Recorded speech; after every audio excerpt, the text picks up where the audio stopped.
Hello everyone, how are you? I hope you are fine. So today we're gonna talk about the tips and tricks that you will require to score above 8 bands.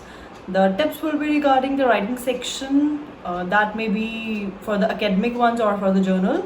So here we go. The very first point that you must consider is your good handwriting, which is very important. Your handwriting must be legible. The examiner must be able to understand that what you are writing, the words must be understandable to the examiner, otherwise your idea will be whole ruined and there will be a misconception that the examiner won't be able to understand. So obviously your band score will be less. The second tip and the point you must consider is the speed of writing. As you will be provided with the 1 hour, you have to complete both the tasks, that is task 1 and task 2, in that 1 hour. So you have to complete the time limit and you have to complete that the word limit as well, that is the 150 words in task 1 and 250 words in task 2. These are not only the words, that words must be reliable, meaningful and related to the topic, which means first you will think and then you will write your ideas on the paper. That will be time consuming. So for that you must have that speed to write it on the paper. You must practice it on a daily basis before sitting in the exam for Ielts. The third thing you must consider and focus is there should be no spelling mistakes and the overwriting, as that will deduct your band, not only in the writing module but in listening and reading as well, where you have to listen to the words and you have to write it on your own. So your spelling mistakes should not be considered that much good.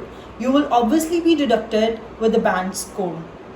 The next point is read question carefully. That is, read the given statement very carefully so that you end up resulting that you have answered all the asked questions in the statement, as task achievement is of very much importance.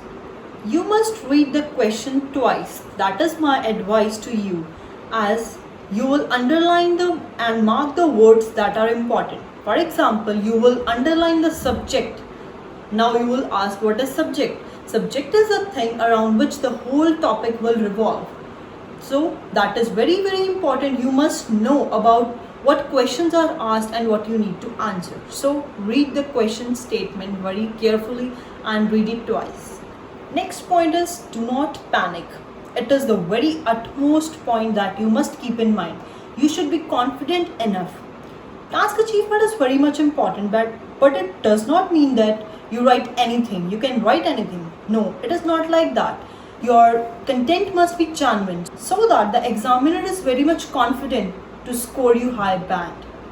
Accuracy has a very much important role to play.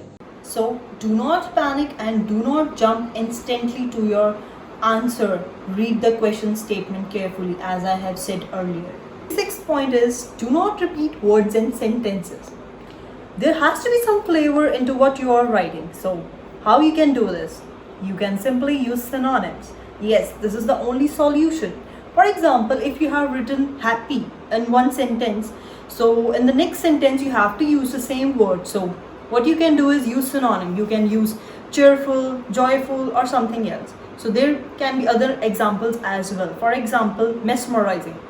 Another words you can use are fascinating, spellbound, etc. Next important point to keep in mind is clear topic sentence. This is basically for the task 2, right?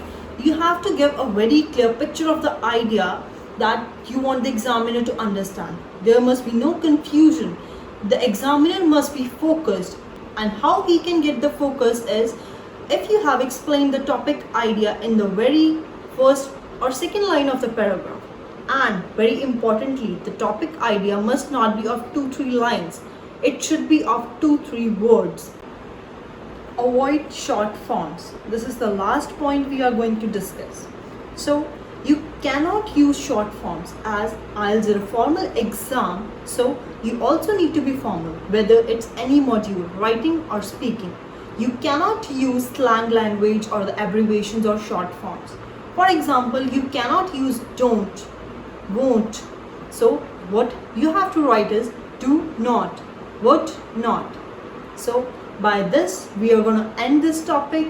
I hope you like the video. Please subscribe my channel and like the video, and stay tuned for the next upcoming videos.